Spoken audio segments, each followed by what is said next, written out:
Welcome to the Scaleup Valley podcast, where we bring the best of the best to help you scale your business from 1 million to 1 trillion. Today's guest is a very special one. His name is Rav Dhaliwal, investor at Crane Venture Partners. Rav, welcome to the show. Hi, Mike. Thank you so much for inviting me along today. Excited to speak with you. My pleasure to have you on the show, and your amazing background and your current role at Crane really creates a lot of curiosity across the Scaleup community, and I'm sure that it will be an amazing show and we'll share amazing experiences of your previous experience. But let's get to know more about your career and about yourself. So who is Rav Dhaliwal? Great question. Well, I guess I like to describe myself, Mike, as a recovering software executive. So I spent about 20 plus years working sort of in tech and in enterprise software. I started my career with, all the big, large usual suspects, IBM, Salesforce, Microsoft, etc. Although Salesforce was a 3,000 person company when I was there, but it was big for me then. And then the last sort of 10, 11 years, I've been really fortunate to be very early in a lot of sort of hyper growth startups. So I was very early at a company called Yammer. We were eventually acquired by Microsoft. I still think it's one of the fastest $1 billion plus exits, I think, in the Valley.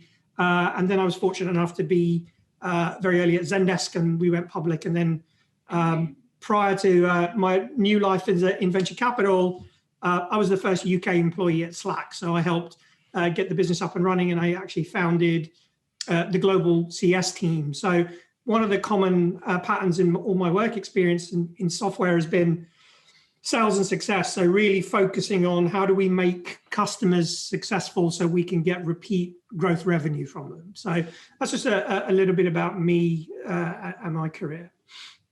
Love it. And let us know a little bit more about Crane Venture Partners and your role today. Yeah, so Crane is a seed stage investment fund based here in London. It focuses on European tech companies, especially companies that are doing really interesting things with data. And, so that kind of lends itself very much to solutions in the sort of AI, machine learning, analytics, data security space. So the founders of the firm are Krishna Viswanathan and Scott Sage, who are very tenured investors formerly with Draper. And it's been such an amazing experience for me to be at this stage of my career and get access to all these amazing founders and tech companies and helping them to build their businesses, as well as learning all about the world of venture. So it's been an exciting couple of years. Love it. And it seems that you are good at selecting the right companies to join. So well, maybe I'm a good investor. Maybe that's what it is. Yeah, I think I've been joining Salesforce, and Salesforce has been one of the quickest, fastest companies to get to 20 billion in revenues, and the largest SaaS company in the world. Been at Yammer, you already described it, the amazing milestone of Yammer, Zendesk, Slack. So yes, it's promising that you have been curating very well the companies that you have been joining until now. So maybe we have there an amazing quality and skill for becoming an investor now. Yeah, hopefully. I mean, I think I was actually, when I stepped into the world of VC, I went to an event, kind of a presentation day for security companies. And I was chatting with a very tenured executive, and he said, "What have you been doing?" And I said, "I was here, and I was at Slack, and I was at Zendesk." He goes, "Oh, you're a really good investor." And I said, "What do you mean?" He goes, "Well, you've chosen to invest your time in these places." And I'd never thought about that. Like, it never occurred to me. And then it really got me thinking. And then I actually realized what I had been doing without realizing it was responding to products or solutions that I just thought were great. Like, I really loved this product. Most of the companies who I joined when I joined them were single product companies. They did one thing, they did that thing really, really well. And then I noticed that the other thing that I'd done was join companies where the founders had previously failed as entrepreneurs, which may sound sort of counterintuitive, but they'd, Stuart and Mikkel, they'd had, David, they had 2-3 custom companies that hadn't been successful, and they'd learned a great deal. So they weren't first-time founders. They were that much more seasoned and mature.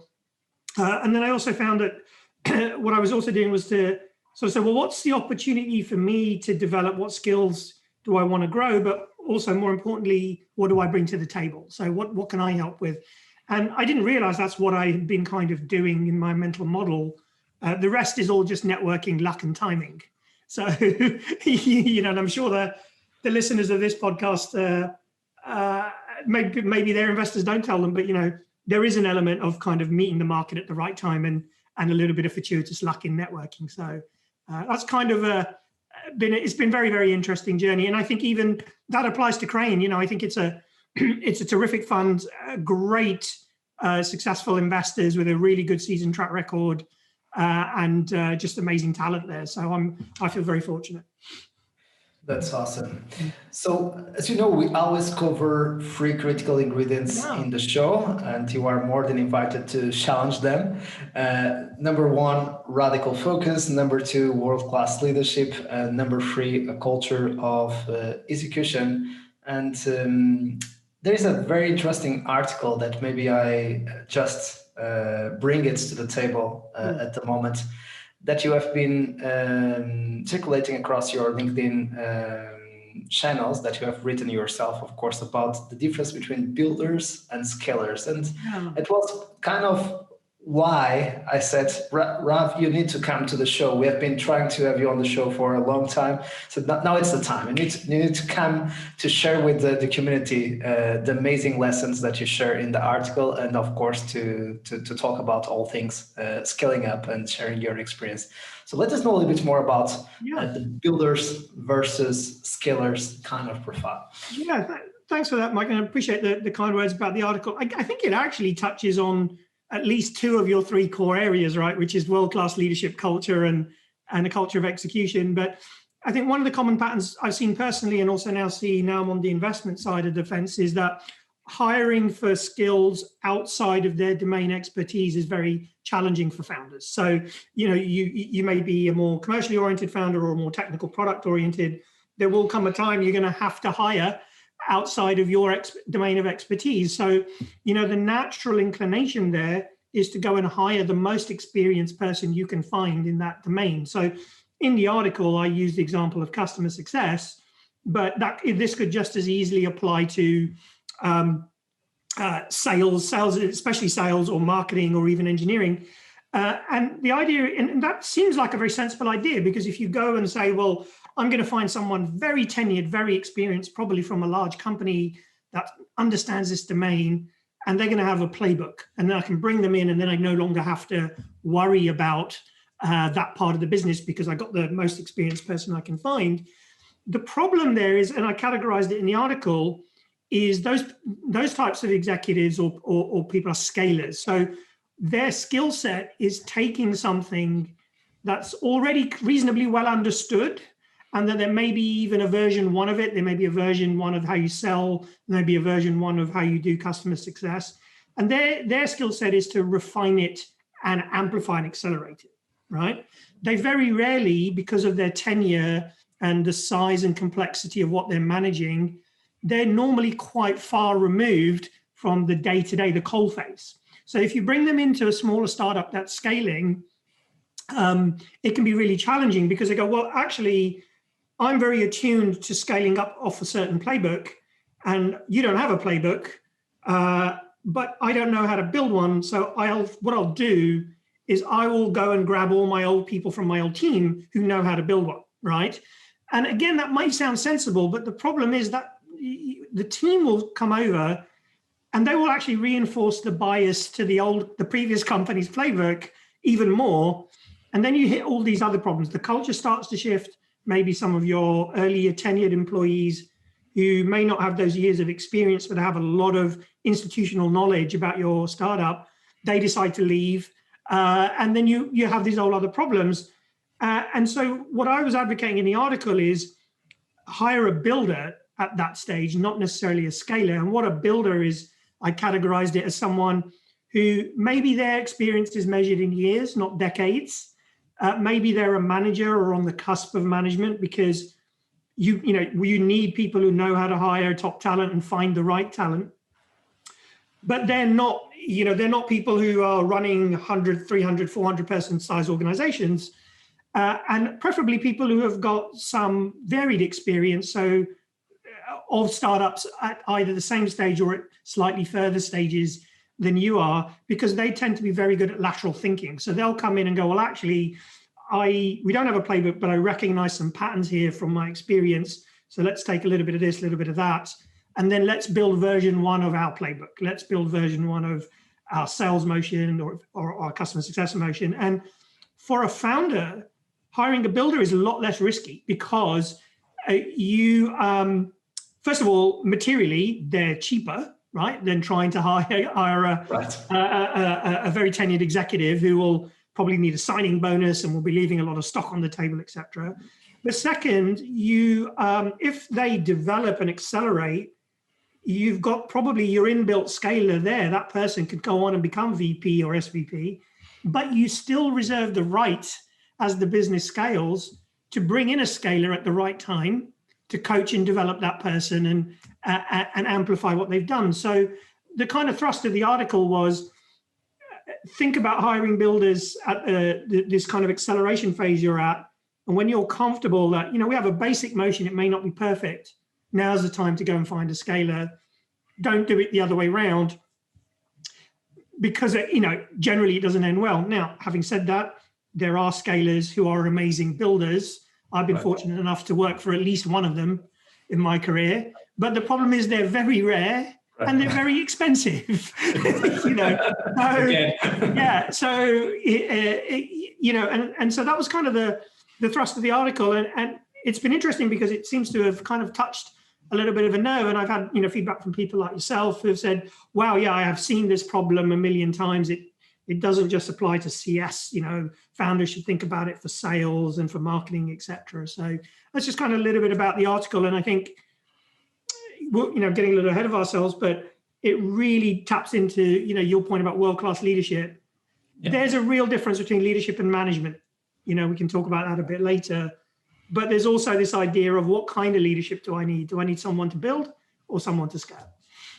Love it. Yeah. And that's a good point that I always appreciate. Also appreciate your understanding of CS. So we had Nick Mehta on the show, the CEO of GameSide, who kind of created the CS category with Alison Pickens. So much great work popularizing the category. Yeah. And Alison also has been in the podcast as well. So, and this is kind of, I would say, starting with radical focus, especially at Series A, Series B of SaaS businesses, we need to be able to create that revenue machine that is repeatable, profitable, and scalable. And usually we tend to focus too much on the acquisition engine, and we forget the potential, especially at early stage, the potential of the retention engine on creating that amazing revenue machine that we start really scaling up exponentially after Series B or when we raise the Series C round. So, and I also saw the metric of net revenue retention being much more aware of the public from the numerous articles of Jason Lemkin from SaaStr as well. So I'm sure that you have some very important points about creating a CS culture and creating an amazing retention engine and how it might help you when we get into scale mode. Right? Yeah, it's a really great question. I think fundamentally, and I'm putting my investor hat on now, is most people think there's two types of sales. There's inbound sales and there's outbound sales, right? And that's kind of been accepted wisdom. I optimize for when I'm looking at product market fit, it's mostly all inbound. Or if I have a self-service motion, it's mostly inbound. And then I get to a certain size, scale, complexity of buyer, I go outbound. But there's a third, there's inbound, outbound, and there's what I call continuous sales, right? So this is something, that I've been talking to founders and entrepreneurs a lot about, which is if your aspiration is to be the next Salesforce or the next Zendesk or, name whatever high volume SaaS successful company is, you will come to a point where 50, 60, 70% of your new dollars are coming from the install base. So it makes absolute sense to optimize your go-to-market engine to include how I create continuous sales motion. Most of how modern SaaS companies are organized. We have changed the way we develop software. We have changed the way we sell it. We changed the way we develop it and the way we distribute it, but we have not changed the organizational structure. It's still based on the on-premises days. We build it, we sell it, someone deploys it, and then we renew it, right? If we are in a subscription model and a continuous delivery cycle of product and feature, the sale never ends. It's an ongoing, it's a continuous sales motion. Yet most founders and most investors actually advise you to optimize for, as you say, the acquisition, and beyond that, magic will happen, right? And this has been slightly compounded historically because we talked about Salesforce earlier. Salesforce kind of pioneered the idea of success. I think Mark Benioff, took the idea from Oracle and really made it a thing. But their whole focus in doing that was on retention. They were having 8% gross churn. So they needed to do something about that. And I think that kind of thinking that success is about churn prevention, retention is still very prevalent. Really, success is about growth. It's about continuous selling. So it's not just how do we retain the revenue, but how do we create the conditions with the customer to get more revenue, right? And I think that's why I spend a lot of time talking to founders, even at very small early stages, to say, hey, you're driving product market fit. You need to think about some basic CS function, even if it's someone in product, because you've got to have someone working with the customer to help you accelerate your product market fit, right? Because how you build it and how you think they use it and how they actually use it tend to be two wildly different things. And you in that early stage, you've got to optimize for product market fit. When you're getting there or got there, you want to even scale up more CS, because when you're building your go-to-market fit engine, you need more value stories to pop into the top of the funnel. You need more examples of real world value to help the go-to-market teams drive more sales. And then when you're really putting the foot on the accelerator, Series C, B, Series B plus, you're not only adding customers and employees, you're doing everything faster. And so the organizational overhead for a founder of moving that fast with poor retention is a nightmare. You want to be in that position from a base of very, very strong retention, so you can optimize for growth rather than worrying about the leaky bucket. Now, you would not be able to do what Salesforce did. You would not be able to spend the capital to build a 5,000 person organization to stop the 8% churn, right? So that's why, that old phrase, you fix the roof when it isn't raining, right? So try not to think about sales and post-sales. Try to think about first sale, next sale, next sale, next sale. How do I build a go-to-market engine where success is part of the way we go to market? It's not the bit that happens at the end. So kind of a long rambling answer, but I think I just wanted to kind of encapsulate a little bit about sort of philosophically what I believe, but also what I've seen work and what I work with founders on, almost all day, every day. Exactly. Also, something very positive is kind of moving the mindset from controlling churn, assuring that we have the less churn possible, to save customers at risk, to start thinking, as you said, how can we make customers successful? And how can we be successful with their success, which is much more the kind of the angle of net revenue retention is correct. How much are we growing from existing customers? And if we are growing at the amazing rates of Twilio or Slack, it's 150%, 140%. In order to double, you need to grow 50 or 60% in terms of new business. Exactly. Which is different from growing 80 or 90%. Exactly, yeah. I would add one thing about that to your point there, Mike, which is, yes, it is about reframing it from a negative of churn prevention to a positive of growth. It's actually, I would add a word there, it's fast realization of value, because you could have a great product and you could just sell it to the customer and leave them to it, right? But the challenge with that is, if it takes them 6 months in a 12-month subscription to figure out the true value of your product, that is a very risky proposition. So really what CS is an accelerator for value, right? How do I shorten the time to value?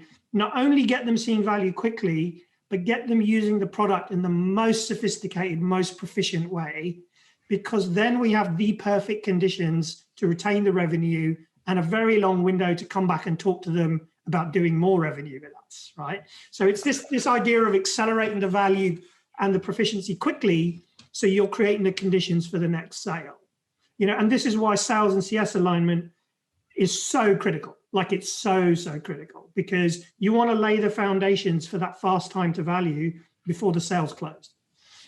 Absolutely. I love it, and kind of makes me think, how much can we optimize the onboarding, the adoption flow, and of course to align the QBRs with the clients, with the NPS, and what the CS and the sales teams are doing, even the marketing and the product teams. So it's kind of, it brings my next question and the next ingredient, the world-class leadership, the world-class team, and something that we have discussed several times on the show, the importance of having a revenue team. A team that works together to create that revenue machine. And it needs to be CS, it needs to be marketing, it needs to be product, it needs to be sales, all together serving the customer. And I would say I would probably even say revenue, sustainable revenue. Because if you say revenue, it's like everyone will default to new revenue, right? Well, we want new revenue for sure. Otherwise, we don't need to be a company. We should all pack up and go home. But we want that new revenue to be sustainable, because what we don't want to do is have to work 3 times harder to make up every dollar we lost at the other end, right? So, that I think is the key, is how do I execute in such a way that we're incentivized, aligned, and collaborating each part of the go-to-market engine from, top of funnel down to sustainable long-term revenue, right? What happens, and I wrote about this recently in an article I call the Everything Department, is when you're on this scaling journey, and I'm sure some founders listening to this will recognize this, you get to a certain size of complexity and pace where the customers just have these needs that you never thought about or aren't owned anywhere, right? So we're doing really well, and suddenly we've just signed 100,000 seats, and these people are asking us for stuff we never thought about, right? Or they asking us for stuff that we never really baked into the product or whatever. So the natural inclination then, first couple of times that happens, you kind of grab everyone. I'll grab someone from sales and engineering, whatever, we'll sort it out. And then it keeps happening, and you realize that's not scalable. So you create a customer function, right? Customer success. But the problem with that is they're at the end of this go-to-market production line. So what ends up happening is they will own everything that either doesn't fit or doesn't have an owner or isn't wanted elsewhere in the go-to-market. So then they're not able to drive growth. All they're doing is reacting. They're just owning everything else, right? And that is the one tip I've always sort of suggested to founders is, don't just create a function out of reaction to unmet problems. Be intentional about how you want to grow future revenue from your existing customer base, and that will help you minimize that problem, I think. Got it. Maybe that's a good point also inside the world-class leadership /team/culture. Yeah. Think what we are seeing in terms of models of the combination or the collaboration between CS and sales is that, especially in enterprise, the responsibility to upsell is being delivered on sales nowadays, and CS should be much more tracking NPS and ensuring that the client is adopting the product, that the onboarded goes successfully, they are happy with the product. So when we got into the QBR or a conversation about how can we serve you the best, the salespeople are in a good position, or the account executives or the account managers are in a good position to move to increase the average revenue per account of the client. What's your view in terms of this mix of collaboration with CS? So I think it's really interesting because we can talk about metrics there, because I actually don't think it is sensible for CS to focus on sentiment metrics. I think they need to focus on business metrics. So firstly, overall have a North Star goal of net revenue retention, but really what they should be focusing on is indicators of usage that they know correlate to value. We can show that the customer can do something faster, cheaper, easier, etc., and that translates to some kind of bottom line outcome for them. So I think it should be a little bit more prescriptive. From an execution point of view, I really feel what works best is alignment to common territory, a common book of business. So one of the problems I often see is people say, well, we've got this real problem with handovers and coordination. It's like, well, sales is organized by industry vertical, but CS is organized by employee size, right? So this doesn't work, right? They're not in any way working on some joint territory. So I think the first thing to do to get really like world-class execution is to say that we work on a common book of business. So if I am if I'm the salesperson for DAC, I have an aligned CS person for DAC, and that is our joint book of business, right? That's as an example. And then I think the next step for that world-class execution is some kind of overlapping incentive, right? So I want my salespeople out of their compensation to be focused on new revenue, right? But what if I make 5% of their comp based on the customer hitting certain usage target in 30, 60, 90 days? Now I have a strong incentive to make sure my CS person is set up to deliver that goal. What if I give my CS person to say, well, 95% of your comp, Mike, is based on net revenue retention, but I'm going to make 5% of your comp contingent on you helping this deal to close, right? Now what we've got is overlapping incentive, hopefully a strong enough desire to set each other up for long-term success on a common book of business. And too often I don't see that happening. And it goes back to this production line idea, is we have broken go-to-market into these distinct siloed functions and incented them all differently, right? And that is a manufacturing overhang. It doesn't actually reflect how we build and sell software, right? So you would not build software that way anymore at all, but we still seem to sell that way. So I think from a world-class execution point, that is what I would always recommend. I know I've seen that works best. You are always going to have people who are, no, that doesn't work for me, or I'm not going to get, it's fine. But, incentives drive really good, incentives really drive behavior. So I think it's important to think about, if I want to set this continuous sales motion, how do I create an incentive structure and an alignment structure?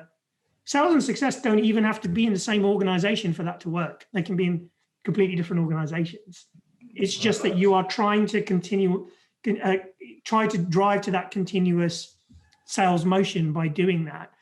The other thing is also, and then it's another historical overhang. Oh, well, we sell and then we give to success. And what we want success to do is deploy the product, onboard the users, do the change management, solve any technical issues, convince them to upsell and get them to renew, right?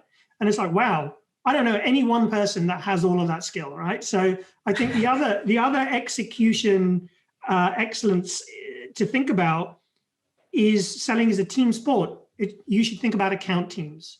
It takes someone to be responsible for the commercial health of the customer, could be the original seller, could be an account manager, and that you need someone who's responsible for the product health of the customer, CS services partner, and they need to be aligned to work together. And I think that's the other thing that I would always recommend around execution excellence is think about your customer from the commercial health as well as the product health.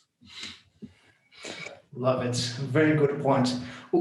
You already kind of introduced the culture of execution bit, but you were talking about leadership and management. Is there any other tip or any other experience that you'd like to share on the second ingredient? This is a great question, because you should ask me about this next month as well, because I'm about to run a session for our portfolio founders on building a hiring framework. And hiring, all of this alignment, execution, incentive structure, none of it will work if you don't hire the right people, right? So one of my other real tips from a leadership and a management point of view is over-invest in building a very robust, standardized hiring process. But that process should focus as much on behaviors as it does on competency. So, you know, if you're an early stage founder and you just need to get stuff done, you over-index on competency. This person knows how to do X, right? Mm-hmm. But their performance and their long-term success is very, very heavily correlated to past and present behavior, right? So I'm sure you've seen it. I'm sure you talked to thousands of founders ago.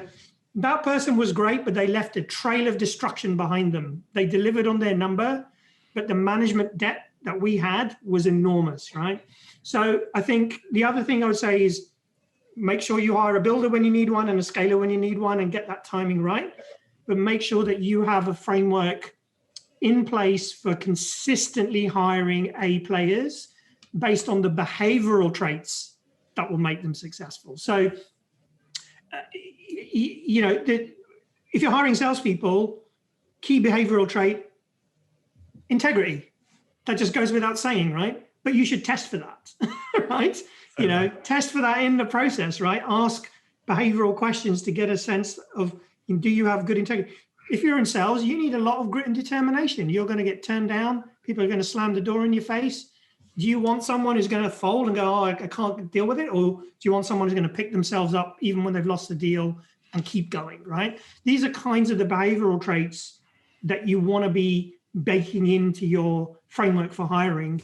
And that, I think, is, you know, I'll be honest, I'm a huge advocate for this, and I was the biggest cynic about it, right? So I worked for a leader who really helped drill this into me and the wider team, that actually optimizing for the behaviors you need is as, if not more important than the competencies. And I was not convinced, right? You know, I was just like, yeah, look, we give them a scenario and we give them some tests and we just make sure they're not crazy and we'll be fine.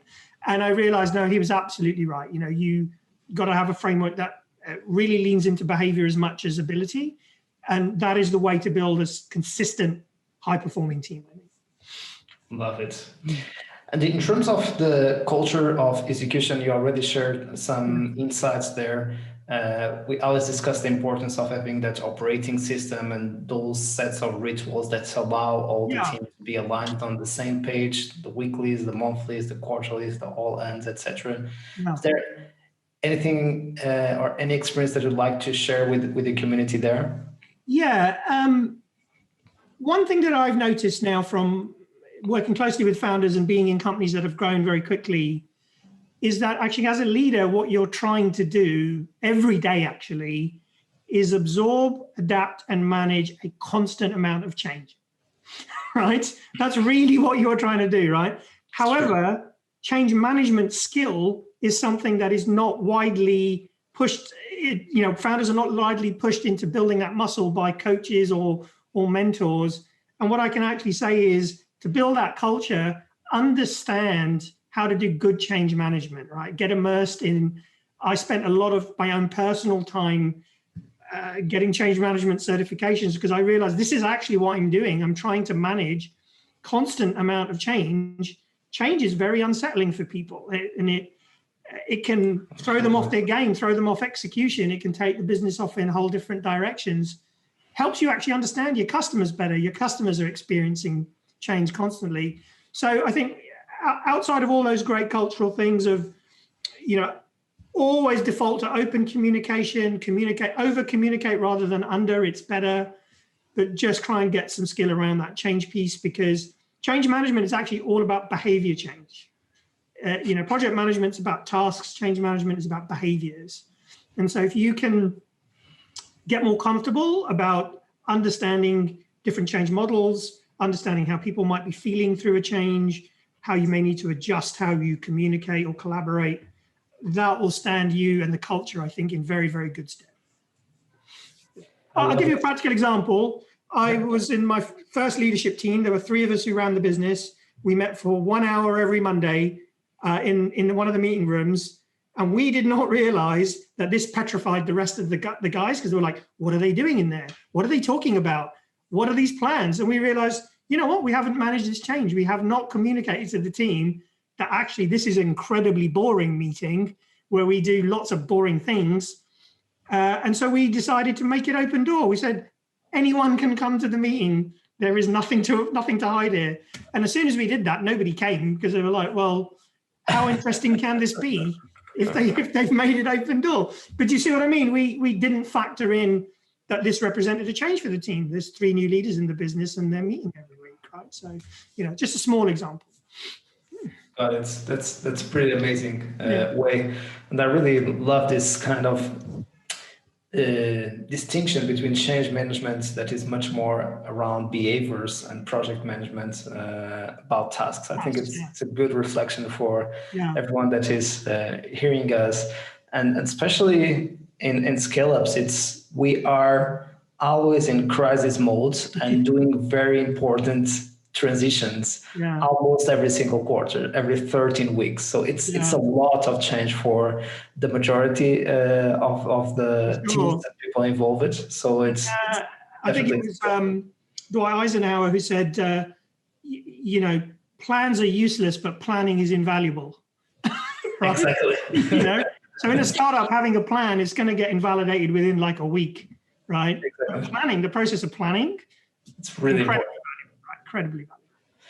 And it kind of make me think that there are a lot of things that we are not able to anticipate. So let's at least solve the ones we are able to anticipate. So at least we are free for taking care of the ones we can't work or before they happen, right? Because we can't anticipate, we are not. Yeah, there's all the externalities, that you have no control over, right? That they could just exactly.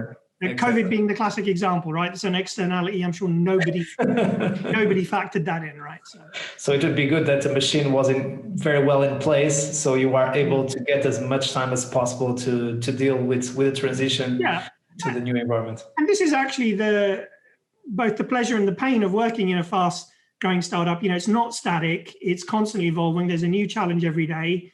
That can take quite a bit of time to get used to, but once you get used to it, it's kind of a little bit addictive. I think you can really, really get addictive to it. And I think fundamentally it's we were talking about builders and scalers, and going back to that point, scalers, they are designed to manage predictability, repeatability, and efficiency. That's why you have that sort of large structure with a scaler. Builders are managing constant change. Right? They're figuring out, iterating faster. And I think that, again, that's why it's so critical to get the right type of person in at the right time. Absolutely. Great points. And I would feel that you need to come much more often to the show, Rav, because there is so much to discuss. But let's go into our last and favorite question of the show. What advice would you offer to your younger self? Great question. I would say at a very tactical level, drink far less coffee. It is 5:30 in the afternoon here and I'm on a 5th cup, I think. But in all seriousness, it does tie into, I think my younger self, I would really give the advice of, take your well-being seriously. We talked about this idea of it, it's addictive to work in this kind of environment. And it is, and you do it because it's fun. But it's also very taxing. Now, when you're younger, you feel indestructible most of the time. You don't realize that actually this stuff does wear you down. It's so important to eat well, not too much coffee, get lots of exercise, sleep well. I think, probably that would be the best bit of advice I would give my younger self is optimize for really good sleep, because now I've got older, I've understood the old joke of, I need 8 hours at night and at least 10 in the day. It's really, really important to get, to look after yourself, just your well-being, I think, that I think has been a big learning for me looking back on my earlier years, I think. Rav, it was really a pleasure to have you on the show. Thanks so much for making the time. No, it's been great. I really appreciate it, Mike, and look forward to maybe speaking again in the future. Absolutely. Looking forward to it. And to our community, thanks for being there. We keep bringing you the best of the best to make your journey from 1 million to 1 trillion a little bit easier, and that you are able to leverage some of the lessons learned by the operators and investors who have been there, done that before, and mitigate some of the risks and the lessons learned from them. So see you soon and keep scaling.